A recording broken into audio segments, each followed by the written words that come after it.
কুকুরের লেজ কখনো সোজা হয় না, ঠিক তেমনি আমাদের নোবেল মনেও কোনোদিন ভালো হইতে পারবো না। হ্যালো ভাই বন্ধুরা, this Rajib, welcome to another brand new video.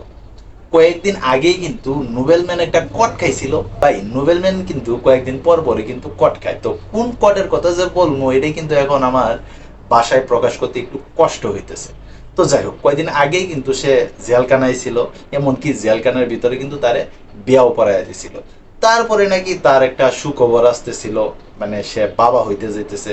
তারপরে কিন্তু সে জামিনে এই মুহূর্তে বাইরে আছে, কিন্তু আপনাদের কাছে তা মনে হইলেও কিন্তু নোবেলম্যান এই মুহূর্তে বাহিরে নাই।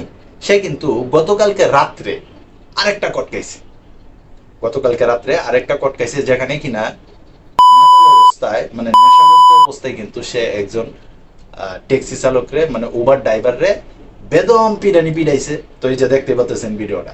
তো এই নোবেলম্যান তার মাথার মাঝে এই মুহূর্তে কি চলতেছে ভাই আমার বোধগম্য হয় না। একের পর একটা একটা বিপদে পড়তেছে, আর সে সাবধান হওয়া তার দূরের কথা, আমার মনে হয় সে আরো বিপদ গুলার কাছে ডাইকে আনতেছে।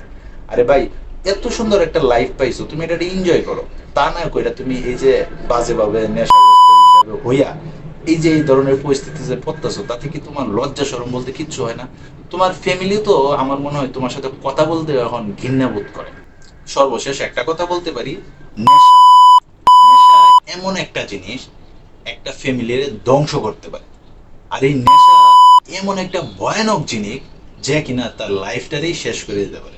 আমি নোবেলম্যানের একটা ইন্টারভিউ দেখছিলাম, যেখানে বলছিল যে নারীর চেয়েও বড় নেশা হচ্ছে এই নেশা। তো এই কথাটাই যেন বারবার প্রমাণ দিতেছে নোবেলম্যান। তবে যাই হোক, নোবেলম্যান রে আমার মনে হয় সারা বছরই কারাগারে রাখা উচিত, কারণ বাইরে যেহেতু এরকম আকাম করে, তার একটা বড় একটা শিক্ষা হওয়া উচিত বলে আমি মনে করি। তো তোমরা যারা কষ্ট করে এতক্ষণ ভিডিওটা দেখছো, তোমাদের কাছে কেমন লাগছে অবশ্যই তোমরা কমেন্ট বক্সে জানাতে পারো। তাছাড়া তোমরা যারা এই ধরনের ভিডিও দেখতে পছন্দ করো, অবশ্যই চ্যানেলটাকে সাবস্ক্রাইব করে পাশে থাকতে পারো। তো এই ছিল এখনকার মতো ভিডিও। তো সবাই ভালো থাকবা, সুস্থ থাকবা, আর হ্যাঁ, কাছের মানুষটার ভালো রাখবা। ধন্যবাদ সবাইকে। আল্লাহ হাফিজ।